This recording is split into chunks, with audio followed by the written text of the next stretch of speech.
চলমান ইস্যু নিয়ে ভারত সরকারকে কড়া হুঁশিয়ারি দিয়ে ইসলামী আন্দোলন বাংলাদেশের আমির ও চরমোনাই পীর সাহেব মুফতি সৈয়দ মোহাম্মদ রেজাউল করিম বলেছেন, বাংলাদেশকে নিয়ে যদি কোনো ষড়যন্ত্র করে থাকেন তাহলে এ দেশের মানুষ সেই বিষদাঁত ভেঙে দেওয়ার জন্য প্রস্তুত হয়ে অপেক্ষা করছে।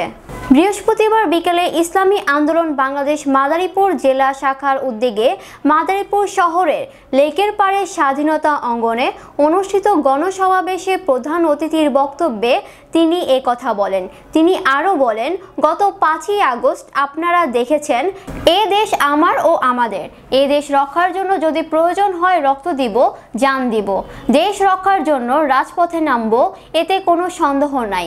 ইসলামী আন্দোলন বাংলাদেশ মাদারীপুর জেলা শাখার সভাপতি হাজী আজিজুল হক মল্লিকের সভাপতিত্বে এবং সেক্রেটারি অধ্যাপক মাওলানা আমিনুল ইসলামের সঞ্চালনায় সমাবেশে বক্তব্য রাখেন ইসলামী আন্দোলন বাংলাদেশ এর কেন্দ্রীয় কমিটির সিনিয়র যুগ্ম মহাসচিব মাওলানা গাজী আতাউর রহমান, দপ্তর সম্পাদক মাওলানা লোকমান হোসাইন জাফরি, ফরিদপুর বিভাগের সাংগঠনিক সম্পাদক মাওলানা নুরুল ইসলাম আলামিন, ইসলামী যুব আন্দোলন বাংলাদেশের ফরিদপুর বিভাগের সাংগঠনিক সম্পাদক মাওলানা এস.এম. আজিজুল হক সহ অনেকেই।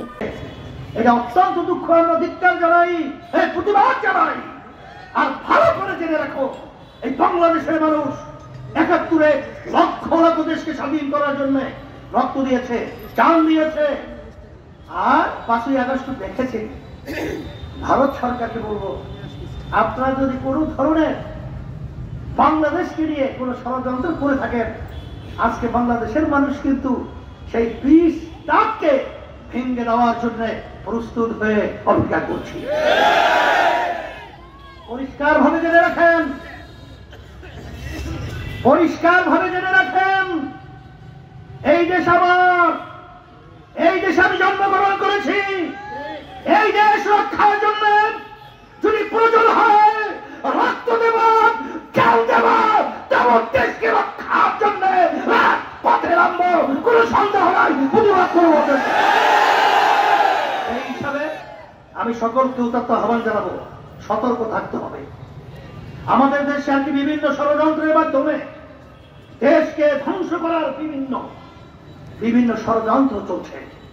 এই ষড়যন্ত্রের ব্যাপারে আমাদের সতর্ক থাকতে হবে। আওয়ামী লীগ ভাইদেরকে বলবো, আপনারা যারা আওয়ামী লীগ করেছেন, আপনারা দেখেছেন যারা আপনাদের নেতৃত্ব দিয়েছে, আপনাদেরকে ফেলে তারা কিন্তু ঠিকই টুনটুনা টুনটুন ছোটবেলায় পড়েছি সেই চরিত্র কিন্তু প্রকাশ করেছে। বারবার এদের পিছনে নেমে আমার জান, আমার জীবনকে ধ্বংস করব, আর ওদের মাধ্যমে আমাদের দেশকে আজকে বারবার অশান্তি তৈরি করবে। আর আমরা একটা করত রাজ্য, আমরা একটা দালালি রাষ্ট্র, আমরা বিভিন্ন কাজে তাদের গোলাম হিসেবে বসবাস করব, এটা হতে পারে না।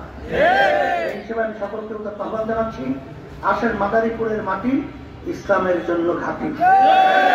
মাদারীপুরের মানুষ সবাই যদি আমরা একাত্রিত হতে পারি, আল্লাহর খাস মেহেরবানিতে আমার মন বলছে যে দেশের ভিতরে ষড়যন্ত্রকারীরা কখনোই তাদের এই বিষ নীল দাগ দিয়ে আমাদেরকে আর কামড়াতে আসতে পারবে না। আলামিন এই সমাবেশে যারা এসেছেন, ব্যবস্থা করেছেন, সকলকে ধন্যবাদ জানাচ্ছি।